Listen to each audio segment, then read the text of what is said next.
எல்லாருக்கும் வணக்கம். Morning Moon சேனலை மறக்காமல் எல்லோரும் சப்ஸ்கிரைப் பண்ணுங்கள். நம்ம இருக்கிறது இப்போ துபாயில் வந்து தமிழ் பண்டிகை நம்ம பொங்கல் கொண்டாடுறோம். வாங்க பார்க்கலாம்.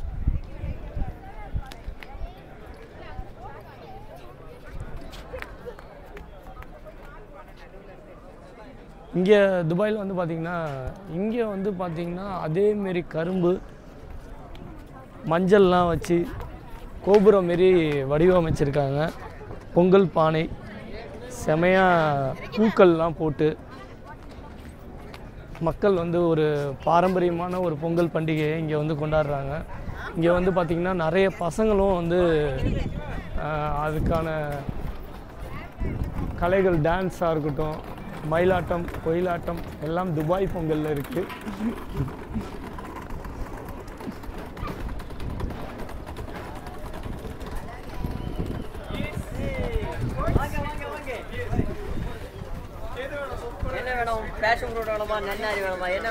நம்ம யூடியூபுக்காக வீடியோ எடுத்துகிட்டு இருக்கோம். ஆமாம், ஓகே. ஆக்சுவலாக வந்து நம்ம ஊர் ஸ்நாக்ஸு அந்தமாரி ஒரு ஸ்டாலு, நம்ம தமிழ் மக்கள் எந்த அளவுக்கு ஆரவாரமாக வராங்களோ அவங்களுக்கு சூப்பரான ஒரு ஸ்நாக்ஸ் அரேஞ்ச்மெண்ட் பண்ணியிருக்காங்க. பாப்கார்ன் ரோஸ்ட்ரி. ஓகே, உங்களை பற்றி சொல்லுங்கள். Yeah, sure. We are coming from Popcorn Roastery. It's have total 21 outlets all over UAE. We are here joining collaboration with Tamil Gilli FM. Okay. மக்களே, இங்கே வந்து பார்த்திங்கன்னா துபாய் பொங்கலில் வந்து நிறைய பூக்கள்லாம், நம்ம ஊர் பூக்கள், ஜவுந்தி பூக்களாகட்டும், அதாவது பெருமாள் பூக்கடைன்னு துபாயில் ரொம்ப ஃபேமஸான கடைங்க. இங்கே பெருமாள் பூக்கடையில் பார்த்திங்கன்னா என்னென்ன கிடைக்கும்னு பார்த்திங்கன்னா, நம்ம ஸ்பிரிச்சுவாலிட்டியாக தமிழர்கள் பாரம்பரியமாக யூஸ் பண்ணுற பூக்களாக இருக்கட்டும், கடவுளுக்கு நம்ம வழிபடும் போது மல்லிகைப்பூ, கனகாம்பரம் பூ, இது எல்லாமே ஊர்லேருந்து இம்போர்ட் பண்ணி இங்கே வந்து யூஏயில் கிடைக்கிது. இதில் வந்து பார்த்திங்கன்னா பொங்கல் அன்னைக்கு கரும்பு, துளசி, இந்தமாரி பல விஷயங்கள் நம்ம ஊரில் என்னென்ன கிடைக்குமோ அது எல்லாமே துபாயில் கிடைக்கிற மாரி பண்ணுறாங்க பெருமாள் பூக்கடை. இங்கே வந்து பார்த்திங்கன்னா நமக்கு ஊரில் கிடைக்காத பூக்கள்லாம் வந்து கல்ஃப் கண்ட்ரியில் கிடைக்கிறதுக்கான ஒரு விஷயம் வந்து இங்கே நான் இந்த பொங்கல் பண்டிகையில் பார்க்கும்போது தமிழர்களோட பிஸ்னஸ் எந்த அளவுக்கு துபாயில். பொங்கல் பண்டிகை மெயின் ஸ்பான்சர் வந்து பார்த்திங்கன்னா கில்லி எஃப்எம், இவங்க வந்து மெயின் ஸ்பான்சரு. அப்புறம் அங்கே உள்ள பிஸ்னஸ் நிறைய பேர் தமிழர்களும் இதில் வந்து மெயினான ஒரு ஸ்பான்சராக இருக்காங்க. இங்கே துபாய் பொங்கலில் வந்து பார்த்திங்கன்னா நிறைய தமிழர்கள், அதாவது நம்ம நாட்டில் வந்து தமிழ்நாட்டில் வந்து என்னென்ன ஊர்லேருந்து இங்கே வந்து வெளிநாட்டில் வந்து கஷ்டப்படுறாங்க அப்படின்னு பார்த்தோம்னா, நம்ம சர்வே பண்ணோம்னா டெல்டா மாவட்டம் தான் அதிகமாக இருப்பாங்க. அதேமாரி கன்னியாகுமரி மாவட்டம், இந்தமாரி ஒரு இடத்துலேருந்து இங்கே வந்து நம்ம வந்து ஊரில் வந்து சரியான வேலை வாய்ப்பு இல்லாதவங்க துபாயில் வந்து ஒரு நல்ல ஒரு சம்பளத்துக்கு வந்து அவங்க வாழ்க்கை மேம்படுத்துகிற ஒரு விஷயத்துக்காக வெளிநாட்டுக்கு வராங்க. அவங்களுக்கு வந்து இங்கே வந்து ஒரு பண்டிகை கொண்டாட்டம்னா அது வந்து பொங்கல் பண்டிகை தாங்க. தீபாவளி பண்டிகையோட பொங்கல் பண்டிகை வந்து சிறப்பாக கொண்டாடுறாங்க. இதில் பொங்கல் பண்டிகையில் நம்மளோட பாரம்பரியமாக நம்ம என்னென்ன கொண்டாடுவோம், ஊரில் வந்து நம்ம வந்து ஒயிலாட்டம், குயிலாட்டம், மேலே வந்து ஒரு பானையை கட்டி அதை வந்து கண்ணை மூடிக்கிட்டு அடிக்கிற விஷயமா இருக்கட்டும், இது எல்லாமே இங்கே கொண்டாடினாங்க. ஆனால் இந்த ப்ரோக்ராம் ஆர்கனைஸ் பண்ணது எல்லாம் தமிழர்கள் தான். அவங்க ஆர்கனைஸ் பண்ண மாரி நம்ம ஊர்லேருந்து உள்ள நடிகர்களையும் இங்கே கூப்பிட்டு வந்தாங்க. அது மட்டும் இல்லை, விஜய் டிவியில் ஃபேமஸான ஒரு காமெடி ஒரு பர்சனையும் இங்கே கூப்பிட்டு வந்தாங்க. அது மட்டும் இல்லை, கரகாட்டம்லாம் வந்து பார்த்திங்கன்னா கிராமத்தில் நடக்கிற ஒரு விஷயங்களும் இங்கே நிகழ்வாகவே அது வந்து ஒரு மெமரிஸாகவே இருந்தது. அதெல்லாம் வந்து பயங்கரமாக ரசித்தாங்க. ஒரு தமிழர்களும் வந்து பார்த்திங்கன்னா எங்கெங்கேருந்தோ வந்து ஷார்ஜா, அபுதாபிலெல்லாம் வந்து இங்கே வந்து கலந்துக்கிட்டாங்க. அவங்க கலந்துக்கிட்ட போது அவங்களோட அது மட்டும் இல்லை, கோலம் போட்டியாக இருக்கட்டும், அதேமாரி கயிறு இழுக்கிற போட்டி, ஒலி அடிக்கிற போட்டி, இந்தமாரி பல கிராமத்தில் நடக்கிற விஷயங்களை இங்கே நிகழ்வாகவே நம்ம பார்க்கும்போது கண்கூடாக அது வந்து ஒரு மிகப்பெரிய அற்புதமான ஒரு நிகழ்வாகவும் இருந்தது. தமிழர்களுக்குள்ளே எந்த அளவுக்கு ஒற்றுமையாக நம்ம வந்து ஒரு பொங்கல் பண்டிகையை வெளிநாட்டில் நம்ம சீரும் சிறப்புமாக கொண்டாடுறதுங்கிறது பெரிய விஷயம். அது வந்து எல்லாரோட மக்களே தமிழர்களோட ஒற்றுமையை வந்து நம்ம வெளிப்படுத்துகிற ஒரு விஷயந்தான் ஒரு பண்டிகையும். அந்த காலத்தில் பாரம்பரிய தமிழர்களோட பண்டிகையாக நம்ம பெரியவர்கள் முன்னோர்கள்லாம் வந்து எழுதப்பட்ட ஒரு விஷயம். அப்படி தாங்க நம்ம வந்து பொங்கல் பண்டிகை சூரியன் பகவானுக்கு நம்ம வந்து வழிநடத்தி சூரிய பகவான் விவசாயத்துக்கு எந்த அளவுக்கு உதவுறாரு, இந்த இயற்கை இல்லாமல் ஒரு மனிதன் வாழ முடியாதுங்கிற ஒரு விஷயத்துக்காக தான் நம்ம வந்து பொங்கல் பண்டிகையை சீரும் சிறப்புமாக கொண்டாடுறோம். அப்படி வந்து இந்த மக்கள் எல்லாருமே வந்து அதாவது வெளிநாட்டு மக்கள் வந்து எந்த அளவுக்கு ஒரு மெழுகுபத்தி லைஃப்னு நம்ம சொல்கிறோமோ அந்த மெழுகுபத்தி லைஃபுக்குள்ளேயும் ஒரு சந்தோஷம் இருக்குங்கிறத ஒரு நிகழ்வாகவே இந்த கொண்டாட்டத்தை பார்க்கலாம். பொங்கல் பண்டிகையில் வந்து எல்லாருமே வந்து அவங்கவுங்க குழந்தைங்கள் அவங்கவுங்க பேரண்ட்ஸ்லாம் கூப்பிட்டு வந்திருந்தாங்க. சில பேரோட கதையெல்லாம் கேட்கும்போது எனக்கு அப்படி ஒரு கண்கலங்க ஒரு விஷயம் நடந்தது. ஏன்னா ஒருத்தர் வந்து சொன்னார், அதாவது என் மனைவி வந்து கொரோனாவில் இறந்துட்டாங்க. ஆனால் நான் வந்து ஒரு தனி ஆளாக இருக்கும்போது என் பிள்ளைங்கள்லாம் வந்து துபாயை விட்டு வரமாட்றாங்க. என்னோடய சொந்த கிராமத்தில் நான் வாழணும்னு நினைக்கிறேன். ஆனால் அவங்க வந்து துபாயில் தான் வாழணும்னு நினைக்கிறாங்க. ஏன்னா இங்கே வந்து மக்கள் வந்து ஒரு கம்ஃபர்ட் ஜோனில் வாழ்ந்துட்டாங்க. இங்கே உள்ள சம்பளமும் நம்ம நாட்டில் தமிழ்நாட்டில் அதே சம்பளம் கிடைக்குமா அப்படிங்கிறது கேள்விக்குறி. அவங்களோட வாழ்வாதாரம் கொஞ்சம் மேம்படுத்துகிற ஒரு விஷயந்தான் இன்றைக்கி வந்து கல்ஃப் கண்ட்ரியில் அதிகமாக இருக்குது. ஆனால் இங்கே வந்து ஒரு சில விஷயங்கள் என்ன நம்ம வந்து அதிகமாக நம்ம வந்து நமக்கு வந்து ஒரு விஷயத்தை நம்ம இழக்கிறோன்னா, அதாவது அப்பா அம்மாவோட பாசத்தையும் அப்பா அம்மாவோட நேசத்தையும் எத்தனையோ பேர் பிரிவுங்கிற ஒரு வலியோட வெளிநாட்டில் வாழ்கிறாங்க. அந்த வலியோட ஒரு பண்டிகையை கொண்டாடி இன்றைக்கி வந்து பாருங்கள், கோலம் போட்டிக்கு எத்தனை பேர் பங்களிப்பு பாருங்கள். அந்த கோலம் போட்டிக்கு எல்லாருமே 6:30க்கெலாம் வந்து கோலத்துக்காக ஒரு விஷயமும், அதாவது கணவர் வந்து மனைவிக்காக கோலம் போடுற விஷயமா இருக்கட்டும், அந்த கலர் கோலங்கிறது நம்ம பனிக்காலத்தில் அங்கே உள்ள பனிமூட்டத்தில் வந்து நம்ம வந்து கோலம் போடுவோம். காலம்பரை எழுந்திரிச்சு நம்ம எப்படியெல்லாம் வந்து ஒரு மனைவியாக இருக்கட்டும், ஒரு பெண்கள் வந்து எந்த அளவுக்கு கோலம் போடுறதுக்கு எவ்வளோ கஷ்டங்கள் படுவாங்க. கலர் கோலம் வாங்குறதுக்கு ஒரு இடத்துக்கும் ஏறி இறங்கி வாங்குவாங்க. அப்படியெல்லாம் சேகரித்து அந்த கோலத்தை வந்து வெளிப்படுத்துவாங்க. அந்தளவுக்கு அந்த கோலத்தையும் வந்து பயங்கரமாக அந்த கோலம் போட்டியில் எல்லாருமே, அதுவும் நாடு விட்டு நாடு வந்து அந்த கலர் கோலம் மாவெல்லாம் வாங்கி அதுக்காக ஸ்கேலிங்லாம் பண்ணி அதை வந்து பர்ஃபெக்டாக ஒரு சிமெண்ட்டு தரையில் கூட கோலம் போட முடியும் அப்படின்னு வந்து மங்கையர்கள் நிரூபித்த ஒரு ஃபங்க்ஷன்னு சொல்லலாம். எனக்கே வந்து பிரமிக்க ஒரு விஷயம் வந்து எல்லா மக்களும் வந்து ஒன்று கூடி தேர் இழுக்கிற மாரி ஒரு பொங்கல் பண்டிகையை கொண்டாடினா எப்படி இருக்கும், அப்படி தாங்க நான் துபாயில் பார்த்தேன். அதாவது நான் தோஹாலேருந்து துபாய்க்கு போய் ஒரு பொங்கல் பண்டிகையில் கலந்துக்கணுங்கிறது கடவுள் எழுதப்பட்ட விதின்னு நினைக்கிறேன். ஆனால் நான் கலந்துக்கிட்டப்போ எனக்கு வந்து எல்லா மக்களையும் பார்த்துமே சந்தோஷப்பட்டனே தவிர யாரும் வந்து நம்ம மக்கள் அப்படிங்கிற ஒரு உணர்வை வந்து வெளிப்படுத்துகிற விஷயம் வந்து நிச்சயமாக வந்து அந்த நிகழ்வே எனக்கு ரொம்ப சீரும் சிறப்புமாக இருந்தது. நான் கலந்துக்கிட்ட ஒரு நிமிஷமும் வந்து பார்த்திங்கன்னா, இந்த கில்லி எஃப்எம் தான் வந்து மெயின் ஸ்பான்சர். ரேடியோ கில்லி 103 106.5 பொங்கல் செலிப்ரேஷன் அப்படின்னு போட்டு அந்த பொங்கல் பண்டிகையை எப்படி பாருங்கள்.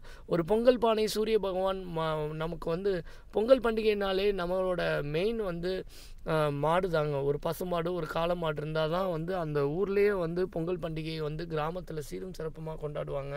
விவசாயத்தோட ஒரு அடையாளங்கிறது நம்ம உழவரோட அடையாளத்தையும் வச்சு நம்ம தமிழ் மக்கள் எப்படியெல்லாம் பண்டிகை கொண்டாடுவாங்கிறதுக்கு ஒரு எடுத்துக்காட்டான ஒரு கோலம்னு சொல்லலாம்.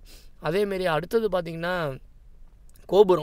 கோபுரங்கிறது நம்ம வழிபடும் கடவுளின் கோயிலின் உச்சியில் பார்க்குற ஒரு விஷயம். கோபுரம் தரிசனமே வந்து ஒரு கடவுளை கும்பிட்டதுக்கான அனுகிரகம்னு சொல்லலாம். அப்படி வந்து ஒரு கோபுரத்தை நடுவாக வச்சு வரைஞ்சிருக்காங்க. இந்த கோலம் வந்து அற்புதமாக இருக்குது பாருங்கள். சுற்றிலும் பூக்கள், அதாவது ஜெவந்தி பூக்கள் போட்டிருக்காங்க. அடுத்தது நம்மளோட மயில் வந்து பார்த்திங்கன்னா முருகரோட அம்சம்னு சொல்லுவாங்க. மயில் இறகையிலேயே வந்து சுற்றிலும் உலகம் மாரி பண்ணியிருக்காங்க. இந்த கோலம் வந்து அற்புதமாக இருக்குது பாருங்கள். அதாவது இதுக்கெல்லாம் கலர் போட்டு ஒரு சர்க்கிள் போட்டு ஃபார்ம் பண்ணி ஒன்றுத்துக்கும் ஒரு கலர் போடுறதுங்கிறது பொறுமையான விஷயம். அதாவது ஒரு குடும்பமே பொங்கல் கொண்டாடினா எப்படி இருக்கும் அப்படிங்கிற ஒரு கற்பனை கோலம்னு சொல்லலாம். இதுதான் வந்து பொங்கல் பண்டிகைக்கு ஒரு சிறப்பான ஒரு கோலம்னு சொல்ல முடியும். அதாவது குடும்ப பொங்கல், அதாவது ஒரு மாடு இயற்கை சார்ந்து ஒரு குடும்பம் வாழ்ந்தால் எப்படி இருக்கும். சூரிய பகவான் வழிபாட்டில் நடுவில் வந்து பொங்கல் கொண்டாடுறாங்க. அது வாழைப்பழம், அதாவது ஒரு பழங்கள்லாம் வச்சு அந்த விடிய காத்தால பொங்கல் கொண்டாடுறது ஒரு அற்புதமான ஒரு நிகழ்வாக அந்த கோலத்தை பார்க்க முடியுது. அதேமாரி 2 மயிலும் ஏந்தியபடி நடுவில் வந்து ஒரு வீட்டில் வந்து ஒரு மயில் வந்து தோகையை விரிச்சுக்கிட்டு இருந்தால் எப்படி இருக்கும், அதாவது அப்படி ஒரு நிகழ்வாகவே இருக்குது. தமிழர்களோட அடையாளமாக ஒரு பொங்கல் பண்டிகை கொண்டாடும் ஒரு ஒரு ஒரு வண்ண கோலம்னு சொல்லலாம். எங்கும் தமிழ், எங்கும் தமிழ், தமிழ் வந்து எந்த நாட்டுக்கு வேணாலும் தமிழர்கள் போனாலும் பொங்கல் கொண்டாடலாம்ப்பா அப்படின்னு வந்து தமிழன்னா தலை நிமிர்ந்து நிற்கணும் அப்படிங்கிற ஒரு சொல்கிற மாரியாக ஒரு வரைபடமாக இந்த கோலம் நமக்கு வந்து நிகழ்வை நமக்கு வந்து புரிய வைக்குது. சூப்பராக இருக்குது பாருங்கள் இந்த கோலம். கலர்லாம் எப்படி கொடுத்துருக்காங்க, ஒரு மயிலோட வடிவ அமைப்பே பாருங்கள், ஒரு கலரும் எந்த அளவுக்கு பொறுமையாக கொடுத்துருக்காங்கன்னு. மக்கள் வந்து எந்த அளவுக்கு கூட்டம் வந்து பார்த்திங்கன்னா ஒரு 6:30லேருந்து இந்த ப்ரோக்ராம் ஸ்டார்ட் ஆச்சு. ஆனால் மெதுவாக எல்லோரும் வந்து ஒரு 10:30, 11, 12 மணிக்கு கூட்டமாக வந்தாங்க. அங்கேயே பார்த்திங்கன்னா தமிழர்களோட பிஸ்னஸ் வந்து வர்த்தகத்தையும் நல்ல ஒரு வெளிப்பாடாக இருந்தது. கிராமத்தில் விற்கிற விளக்கெண்ணெய், அங்கே வந்து ஸ்பிரிச்சுவலுக்காக விற்கிற எண்ணெயாக இருக்கட்டும், நான் சொன்ன மாரி உளி அடிக்கிற விஷயம் பாருங்கள், எல்லோரும் ட்ரோன்லாம் வச்சு வீடியோலாம் எடுத்தாங்க. அது மட்டும் இல்லை, டிஜே இந்தமாரி ஒரு கேமராஸ், நிறைய யூடியூபர்ஸும் வந்திருந்தாங்க. என்னோட நிறைய பழக்கங்கள், அதாவது ஒரு சில யூடியூபர்ஸ் வந்து யூஏயில் எப்படிலாம் போராடுறாங்க பாருங்கள். அது மட்டும் இல்லை, ஆயிலாக இருக்கட்டும், அதேமாரி ரேடியோ ஆர்ஜே வந்து நிறைய பேர் வந்து கலந்துக்கிட்டாங்க. இந்த ஆர்ஜேலாம் வந்து நான் துபாய் எஃப்எம் அதிகமாக கேட்டதில்லை. கத்தாரில் வந்து துபாய் எஃப்எம் எடுக்குமா என்னென்னு எனக்கும் தெரியல. உங்களுக்கு ஏதாவது துபாய் எஃப்எம்மில் உள்ள ஆர்ஜேலாம் தெரிஞ்சதுன்னா இந்த வீடியோ பார்த்துட்ருக்கவங்க கமெண்ட்ஸில் சொல்லுங்கள். இவர் வந்து சூப்பராக பேசினாருங்க. ஒரு ஆர்ஜே வந்து அவங்களோட தமிழ் உச்சரிப்பாக இருக்கட்டும், அவங்களெல்லாம் பார்க்கும்போது எனக்கே ஒரு மெய் செலுத்து போச்சு. அப்போ நம்ம வெளிநாட்டில் வந்து இன்னும் வந்து தமிழை எந்த அளவுக்கு வாழ வைக்கிறாங்க, தமிழர்கள் வந்து இன்னும் வந்து தூய்மையான தமிழ், அதாவது ஒரு இலங்கை தமிழ் போல் பேசி நம்ம வந்து எல்லாரையுமே ரசிக்க வைக்கும் ஆர்ஜே அப்படின்னு சொல்லலாம். இந்த ப்ரோக்ராமை வந்து முழுமையாக கொண்டு போனதை சேர்த்ததே வந்து கில்லி ரேடியோ எஃப்எம் தாங்க. அங்கே உள்ள ஆர்ஜே தான் வந்து இந்தளவுக்கு மெனக்கட்டு எல்லாமே பண்ணாங்க. அதாவது நம்ம ஊரில் உள்ள அரிசியாக இருக்கட்டும், பச்சை அரிசி, பொன்னி அரிசி, இந்தமாரி பிஸ்னஸ் வர்த்தகம், அதாவது கிராமத்தில் கிடைக்கிற ரைஸை வந்து ஆர்கானிக் ஃபுட்டை வந்து எக்ஸ்போர்ட் பண்ணி அதை இம்போர்ட் பண்ணி நிறைய பேர் வந்து இங்கே வர்த்தகம் பார்க்குறாங்க யூஏயில். அதுவும் நம்ம தமிழர்களோட பாரம்பரிய உணவுகளை வந்து நம்ம தமிழர்கள் தான் வாழ வைக்கிறாங்க.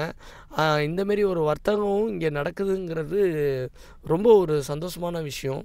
அதாவது வேலைக்கு வரவங்களும் இங்கே இருப்பாங்க, அதே டயத்தில் பிஸ்னஸ் மேனும் உருவாகிட்டு தான் இருக்காங்க. ஏன்னா இம்முட்டுக்கும் வந்து பார்த்திங்கன்னா நிறைய ஆர்கானிக் ஃபுட்டு வந்து வெளிநாட்டில் வாழும் தமிழர்களுக்கு நம்ம வந்து உற்பத்தி பண்ணக்கூடிய ஒரு கடமையாக இம்முட்டுக்கும் வந்து தமிழ்நாட்டில் ஒரு கிராமத்துலேயும் இதை வந்து மெய்ப்படுத்த வேண்டும். நிறைய வர்த்தகத்தை வந்து பெருக்கணுன்னா நம்மளோட உற்பத்தியை தான் பெருக்கணும். அதாவது விவசாய நிலங்களை வந்து இன்றைக்கி வந்து ரியல் எஸ்டேட்டுங்கிற ஒரு விஷயம் வந்து விவசாயத்தை நிலத்தையே அழிக்கக்கூடிய ஒரு மிகப்பெரிய ஒரு அதாவது கெடுதலான ஒரு விஷயம் இன்றைக்கி ரியல் எஸ்டேட் நடந்து கொண்டு இருக்கிறது. அதாவது மக்கள் தொகை வளர வளர என்ன ஆகுதுன்னா விவசாய நிலத்தை அழித்து அங்கே வந்து வீடு கட்டணும்னு நினைக்கிறாங்க.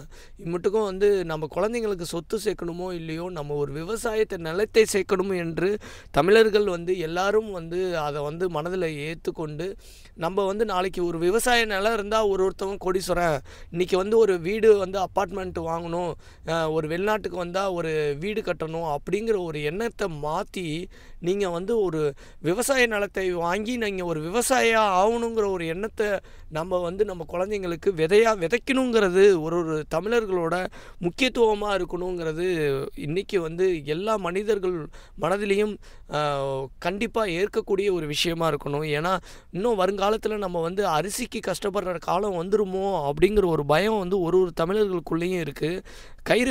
அதாவது கயிறு கட்டி போட்டியை பாருங்கள். கயிறு கட்டுற போட்டியை வந்து பார்க்கும் போதே வந்து அதாவது ஒரு 10 மனிதன் சேர்ந்து அவனோட பலத்தை வந்து எப்படி நம்ம வந்து எப்படி வந்து ப்ரூஃப் பண்ணுறதுங்கிற ஒரு விஷயந்தான் இந்த கயிறு கட்டுற ஒரு போட்டி நடந்தது. அந்த போட்டியில் வந்து பார்த்திங்கன்னா நிறைய பேர் வந்து ஒரு சார்ந்த குரூப்பு வந்து வெற்றி பெற்றதுன்னு சொல்லலாம். அதாவது பொங்கல் பண்டிகையில் ஏன் இந்தமாரியான விஷயங்கள் வந்து போட்டியாக வைக்கப்பட்டிருக்குன்னா அவங்களோட பலங்களை வந்து மேம்படுத்துகிற ஒரு விஷயமாகவே இங்கே வந்து இந்த பொங்கல் பண்டிகையில் இந்தமாரி கயிறு இழுக்கிற போட்டியும் நடந்தது. அதாவது இந்தமாரி போட்டிகள் வந்து முன்னோர்கள் எதுக்கு வச்சாங்கன்னா, நம்ம வந்து சும்மா சாப்பிட்டு சோம்பேறியாக இருக்கக்கூடாது, நம்ம உடம்ப வந்து எந்த அளவுக்கு வலிமையாக வச்சுக்கணுங்கிறதுக்காக தான் இந்தமாரி போட்டிகளை வந்து பொங்கல் பண்டிகையில் வச்சுருந்துருக்காங்க. ஆனால் ஒரு அற்புதமான ஒரு போட்டி தாங்க கயிறு இழுக்கிற போட்டி. இதில் வந்து இவங்க 4 குரூப்பாக பிரித்தாங்க. ஒரு குரூப்பும் பார்த்திங்கன்னா அவங்களோட திறமையும் அவங்களோட பலத்தையும் மேம்படுத்துகிற விஷயமா இருந்தது. சின்ன பசங்க பாருங்கள், ஒரு பக்கம் பொங்கல் பண்டிகை அன்னைக்கு அவங்க ஒரு கொண்டாட்டமாக அவங்க ஒரு கயிறு இழுக்கிற போட்டியை அவங்களாவே ஃபார்ம் பண்ணி கயிறு இழுத்துட்டு இருந்தாங்க. கண்டிப்பாக வந்து எல்லா பசங்களுமே பயங்கரமான ஒரு கொண்டாட்டம், ஒரு சந்தோஷமாக இருந்த ஒரு நிகழ்வுனா அது வந்து பொங்கல் பண்டிகை துபாயில் நடந்தது தாங்க. அதுவும் கில்லி எஃப்எம் 106ல் வந்து இந்தளவுக்கு ஒரு 4 ஆர்ஜே வச்சு, இந்தளவுக்கு ஸ்பான்சர்ஸ்லாம் வச்சு நல்ல ஒரு விஷயத்தை மேம்படுத்தியிருந்தாங்கன்னு சொல்லலாம். தமிழர்கள் பண்டிகையை ஒன்றும் சும்மா கொண்டாடலாங்க, எல்லாரையுமே மகிழ வைக்கிறதுக்காக நாங்கள் கொண்டாடுறோம் அப்படின்னு சொல்லி தாங்க நம்ம ஆர்ஜேலாம் 4 ஆர்ஜேவும் வந்திருந்தாங்க. இவங்களோட ஹார்ட் ஒர்க் வந்து நம்மளால் சொல்லவே முடியாது. போக போக நேரம் போய்கொண்டே இருந்தது. ஆனால் அந்த இடத்துல கூட்டமும் அதிகமாகவே இருந்தது. அடுத்தது பார்த்திங்கன்னா அது பானையை அடிக்கிறது தாங்க. இதில் வந்து பார்த்திங்கன்னா கண்ணை மூடிக்கிட்டு எப்படி பானையை அடிக்கிறாங்கிறது தான் மெயின். இந்த பண்டிகையெல்லாம் நான் வந்து கிராமத்தில் தான் பார்த்தேன். மஞ்சள் தண்ணியை ஊற்றுவாங்க, ஒரு பக்கம் இந்த உளி அடிக்கிற விஷயம் நடந்துக்கிட்டே இருக்கும். மஞ்சள் தண்ணியை ஊற்ற அவன் கண்ணில் உள்ள கட்டியிருக்க துண்டுலேருந்து அவன் ஒரு மொழி கூட பார்க்க மாட்டான். பார்க்காமே எப்படி இந்த பானையை அடிக்கிறாங்கிறது தான் இதில் ஒரு வித்தகம் அப்படின்னு சொல்லலாம். இந்த வித்தையை யார் ஜெயிச்சாங்கிறது தான் மெயின். ஃபஸ்ட்டு ஒருத்தர் வந்து கண்ணை கட்டிட்டு அடிக்க சொன்னால் அவர் கண்ணில் எதுவுமே கட்டாமல் அடித்தாருங்க.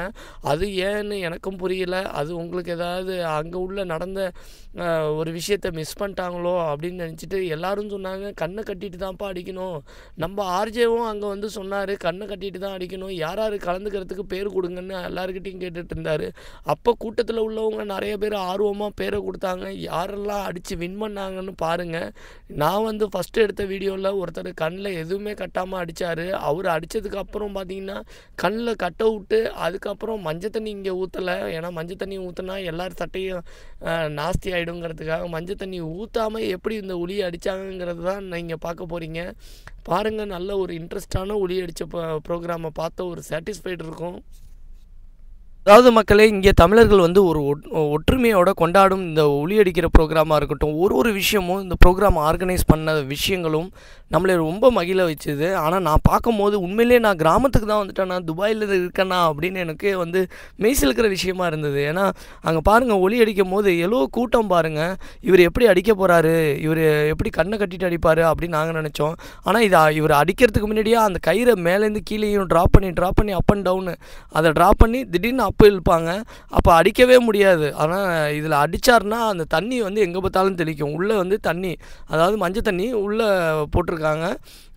இதில் ஒருத்தவங்களும் எப்படிலாம் வந்து கலந்துக்கிட்டாங்க. சில பேர் வந்து குச்சை வச்சுக்கிட்டு யாரையோ அடிக்க போகிறாரு போலக்கு அப்படின்னு சொல்லிட்டு எல்லாருமே ஓடிட்டாங்க. அதாவது உண்மையிலே இந்த ப்ரோக்ராம் வந்து அவ்வளோ சந்தோஷமாக இருந்தது. பாருங்கள், எவ்வளோ மக்களை வந்து நம்ம பார்க்க முடியுது. குடும்பமாக வந்த மக்கள் அதிகம். இதில் வந்து நிறைய பேர் யூஏயில் வந்து ஒரு 10 வருஷம் 20 வருஷம் 30 வருஷம் இருந்தவங்க தான் இதில் கலந்துக்கிட்டாங்க. இதில் வந்து நிறைய புதுசாக வந்தவங்கிறதோட நம்ம துபாயில் வந்து இவ்வளோ தமிழர்கள் வாழ்கிறாங்களா அப்படின்னு நினச்சாலே நமக்கு வந்து ஒரு மெய்சிலுக்குது. அதாவது மக்களே, துபாயில் வந்து பார்த்திங்கன்னா ஹஸ்பண்ட் அண்ட் ஒய்ஃப் 2 பேருமே வேலைக்கு போனாலும் ஒரு 10,000லேருந்து 15,000 திராம்ஸ் வந்து கண்டிப்பாக அவங்க சம்பாதிக்கக்கூடிய கட்டாயம் ஒரு சூழ்நிலைக்கு வந்துடுறாங்க. ஏன்னா ஒரு பையனுக்கும் ஒரு பொண்ணுக்கும் இன்றைக்கி வந்து ஸ்கூல் ஃபீஸு, அதாவது ஒரு பையன் இருந்தாப்புலன்னா ஒரு பையனுக்கு ஒரு வருஷத்துக்கு 12,000 திராம்ஸ் வந்து ஸ்கூல் ஃபீஸ் வரும். அதேமாரி இங்கே வந்து ஒரு பொண்ணுக்கும் அதே 12,000 திராம்ஸ் வரும். இங்கே ரெண்ட்டு வந்து பார்த்திங்கன்னா மினிமம் வந்து 1,500லேருந்து ஸ்டார்ட் ஆகும். ஒரு அப்பார்ட்மெண்ட் வந்து ஷார்ஜாவில் தான் அதிகமாக ரெண்ட்டு கம்மி. துபாயிலலாம் வந்து ரெண்ட் வந்து கிட்டத்தட்ட ஒரு 5,000 திராம்ஸு 10,000 திராம்ஸு எல்லாமே அப்பார்ட்மெண்ட்டுங்க. எல்லாமே வந்து முன்னாடியே அட்வான்ஸ் செக்கு கொடுத்துருந்தா மட்டும்தான் ஃபேமிலியோடு இருக்க முடியும். அதாவது ஒரு சராசரி ஒரு இன்ஜினியரோட சேலரி ஒரு 5 வருஷத்துலேருந்து 10 வருஷத்துக்கு அப்புறம் அவன் எக்ஸ்பீரியன்ஸ் ஆகி அவனோட எய்ம் பண்ணுற சேலரி வந்து ஒரு 15,000 திராம்ஸ்லேருந்து 20,000 திராம்ஸ் வரையும் அவங்களோட எய்ம் பண்ண முடியும். இதில் வந்து பார்த்திங்கன்னா ஆடிட்டர்லாம் வந்து பார்த்திங்கன்னா மேக்ஸிமம் அவங்களுக்குலாம் வந்து ஸ்கூல் ஃபீஸ்லாம் வந்து கம்பெனியே கொடுத்துரும். இதில் வந்து சில ஆடிட்டர்ஸ்லாம் வந்து இன்டர்னல் ஆடிட்டரு நிறைய பேர் வந்து நிறைய கண்ட்ரி ட்ராவல் பண்ணுவாங்க. ஆடிட்டருக்கு நிறைய விஷயங்கள் இங்கே வந்து பாசிபிலிட்டி இருக்குது. அக்கௌண்ட்ஸ் ரிலேட்டடாக உள்ளவங்களுக்கும் நிறைய பாசிபிலிட்டிஸ். அதாவது பேசிக் வந்து ஒரு யூஏஇக்கோ இல்லை ஒரு கல்ஃப் கண்ட்ரி ஜிசிசி கண்ட்ரியில் ஒரு வேலை வாய்ப்புக்கு வரணுன்னா அடிப்படை தகுதி வந்து ஒரு இன்ஜினியராகவும் இருக்கணும். அதேமாரி இன்ஜினியர் வந்து எம்பிஏ முடிச்சிருந்தாலும் ஓகே, ஒரு கம்பெனி ஃபைனான்ஷியலாகவும் இருக்கணும். இதை தவிர்த்து ஒரு ஜிசிசிக்கு வரணுன்னா ஒரு சேஃப்டி இன்ஜினியர், ஒரு ப்ராஜெக்ட் ரிலேட்டடாக ஒரு ப்ராஜெக்ட் மேனேஜராக இருக்கலாம். ஒரு ரியல் எஸ்டேட்டில் ஒர்க் பண்ணவங்க கூட இன்றைக்கி இங்கே வந்து ஒர்க் பண்ண முடியுமா அப்படிங்கிறது அவங்களோட எக்ஸ்பீரியன்ஸ், அவங்களோட நாலேஜ், அவங்களோட குவாலிஃபிகேஷன் இதெல்லாம் அடிப்படை தகுதியாக இருந்தால் மட்டும்தான் இங்கே வந்து ஒரு மேம்படுத்துகிற ஒரு சேலரியில் வாழ முடியும். அதாவது ஒரு சம்பளம் வந்து ஒரு 15,000 20,000 திராம்ஸ் வாங்குறவங்க மட்டும்தான் ஃபேமிலியை வச்சு ஒரு சாட்டிஸ்ஃபைடான வாழ்க்கையை வாழ முடியுது. ஒரு 8,000 திராம்ஸில் இருக்கிறவங்களாம் வந்து ஒரு குழந்தை, அவங்களோட வாழ்க்கை வந்து தரம் எப்படி இருக்குன்னா மிரிஞ்சும் அவங்க வந்து மினிமம் வந்து அவங்க வந்து ஒரு மாதத்துக்கு 40,000 50,000 தான் இந்தியன் ருப்பி ஃபேமிலியோடு இருந்து அவங்களால சேவ் பண்ண முடியுங்கிறது ஒரு முக்கியமான ஒரு விஷயம். அதாவது 8,000க்கு மேலே, அதாவது 10,000 20,000 திராம்ஸ் வாங்குறவங்க மட்டும்தான் ஊர்லேயும் நல்ல வீடு கட்டி நல்ல ஒரு விஷயத்தையும் மேம்படுத்த முடியும். அதேமாரி இங்கேயும் குடும்பத்தை வந்து நல்லா சந்தோஷமாக நடத்த முடியும். ஒரு வெளிநாட்டு வாழ்க்கைங்கிறது எந்த அளவுக்கு பாருங்கள். அதாவது நிறைய பேர் நினைக்கிறாங்க வெளிநாட்டில் போனால் அவன் வந்து லட்சத்தையும் கோடியும் சம்பாரிச்சிட்றான்னு. அந்த லட்சத்தையும் கோடியும் சமாளிக்க அவன் சம்பாதிக்கிறதுக்கு முன்னாடி அவன் வாழ்க்கையில் 70 நேரங்களும் அவனால் அவன் சொந்த ஊரில் வாழ முடியலங்கிற ஒரு வலியும் அவனுக்கு எந்த அளவுக்கு இருக்குங்கிறது வெளிநாட்டில் வாழ்கிறவங்களுக்கு மட்டும்தான் தெரியும். ஆனால் வெளிநாட்டிலேருந்து வெளியில் பார்க்குறவங்களுக்கு தெரியவே தெரியாது. அவனோட கஷ்டங்களும் அவங்களோட ரத்தம் சிந்தி வேர்வை சம்பாதிக்கும் அந்த மெழுகுபத்தி அது ஒளியை மட்டும் கொடுத்துட்டு அந்த மெழுகுபத்தி கரையிற வருஷங்களை பற்றி ஒரு மனுஷனுக்கும் இந்தியாவில் வாழ்கிறவங்களுக்கு புரியாது. அது மெயினாக வந்து தமிழ்நாட்டில் வந்து அவன் துபாய் போயிட்டான்ப்பா, அவன் துபாய் போயிட்டாலே அவன் வாழ்க்கை மாறிடும்பா அப்படின்னு நினைக்கிறாங்க. அந்த வாழ்க்கை மாறுறதுக்கு அவனோட கடுமையான உழைப்பும் அவனோட கடுமையான விஷயங்களும் எழுத விஷயம் இருக்குது. ஏன்னா ஒரு மனிதன் வந்து ஈஸியாக வந்து ஒரு பணத்தை வந்து பாத்திர முடியாது. அவனோட உழைப்பின் அடையாளம் தான் அந்த பணம். அந்த அளவுக்கு பணத்துக்காக அவன் நேரம் செலவிடுறதும் அவன் எந்த அளவுக்கு அவனோட டெடிகேஷன், ஹார்ட் ஒர்க் இதெல்லாம் மாறுறது தான் வந்து பணமாக இருக்கும். துபாய் தமிழர்கள் நிறைய பேர் வந்து கடுமையான உழைப்புக்கு அப்புறம் தான் அவங்க வந்து அந்த பணத்தை பார்த்துருப்பாங்க. அதில் மட்டும் சில மனிதர்கள் வந்து தாய் தந்தையை வந்து வெளிநாட்டை கண்டிப்பாக காமிக்கணும்னு சொல்லி இந்த ப்ரோக்ராமுக்கு பல பேரோட கதையை நான் பார்த்தேன். அதில் ஒரு சில பேரோட கதையை மட்டும் நான் சொல்கிறேன். அதாவது கொரோனாவில் நிறைய பேர் இறந்தாலும் அவங்க அப்பாவை வந்து இங்கே ஒரு விசா வாங்கி அவங்களையும் வீட்டில் பராமரித்து பார்த்துக்கிறாங்க. அதாவது இன்றைக்கி வந்து காலகட்டம் நம்ம தமிழ்நாட்டில் என்ன நடக்குதுன்னா அப்பா அம்மாவை வந்து ஒரு பெத்த கடனுக்காக கூட யாருமே திரும்பி கூட பார்க்குறதில்ல. அவங்க சொத்து வச்சுருந்தா மட்டும்தான் திரும்பி பார்க்குறாங்க. மீதி டயத்தில் அவங்க இருக்காங்களா என்னன்னு கூட திரும்பி பார்க்காத பெண்களும் இருக்காங்க, அதே டயத்தில் ஆண்களும் இருக்காங்க. இப்படி ஒரு கலியுக காலமாக மாறிட்டு இருக்கிற இந்த காலத்தில் நிறைய பேர் இந்த துபாய்க்கு கூப்பிட்டு வந்து நிறைய பேர் வந்து இங்கே வந்து அப்பா அம்மாவை வந்து இந்த பொங்கல் ஃபங்க்ஷன்லேயும் கலந்துக்க வச்சுருந்துருக்காங்க. அதெல்லாம் பார்க்கும்போது ரொம்ப சந்தோஷமாக இருந்தது. தாய் தந்தையை எவன் ஒருத்தவன் நல்லா பார்த்துக்கிறானோ அவன் மட்டும்தான் வாழ்க்கையில் வந்து மிகப்பெரிய ஒரு சாதனை என்று நான் சொல்லுவேன். ஓகே மக்களே, இந்த வீடியோ பிடிச்சிருந்தா லைக் பண்ணுங்கள், மறக்காமல் சப்ஸ்கிரைப் பட்டனை ப்ரெஸ் பண்ணுங்கள். தேங்க்யூ ஃபார் வாட்சிங் அவர் வீடியோஸ்.